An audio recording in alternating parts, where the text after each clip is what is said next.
एक बार फिर दिल्ली दहल गई।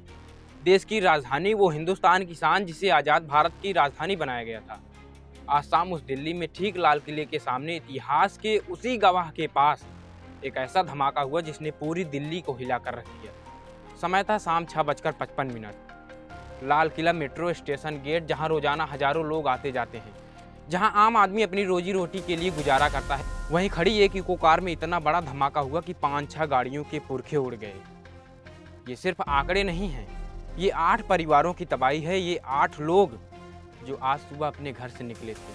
शायद किसी ने अपने माँ के हाथों से खाना खाया होगा, शायद किसी ने अपने बच्चे को प्यार किया होगा, या फिर शायद किसी की पत्नी ने उन्हें दरवाजे तक छोड़ा होगा, लेकिन अब वो वापस नहीं लौटेंगे। ये 8 मौतें और 24 लोग घायल।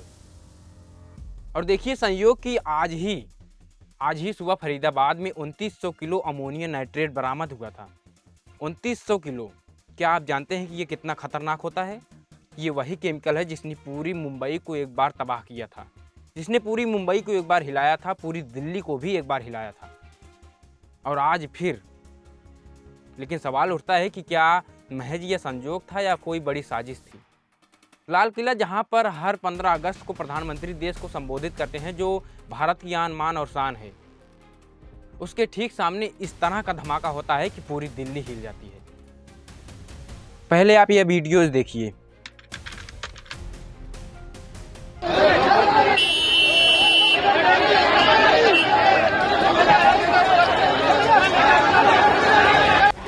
अपने भाई मेरा भाई यही तो खड़ा होना है।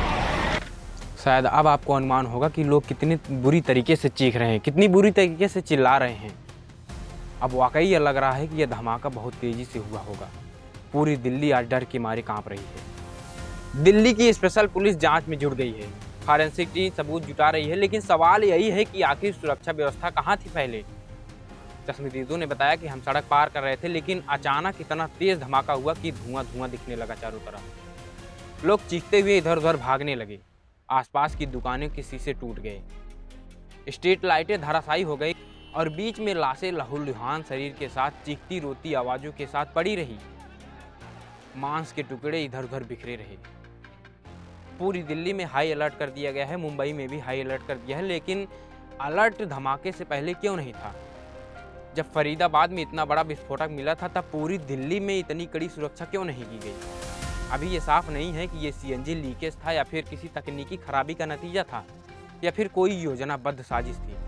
लेकिन जब तक जवाब नहीं मिल जाते, 8 परिवारों के आंसू नहीं रुकेंगे, 24 घायलों की चीखें नहीं थमेंगी। दिल्ली जो कभी दिल वालों की दिल्ली कहलाती थी, आज वही दहशत से कांप रही है। और हम यहाँ बैठकर सवाल पूछ रहे हैं और सवाल जानने की कोशिश कर रहे हैं। यह हमला सिर्फ एक हत्या नहीं है, यह देश के मनोबल पर हमला था।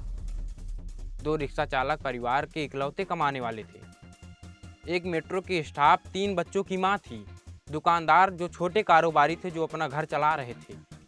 एक टूरिस्ट जो विदेश से आया था भारत को देखने के लिए।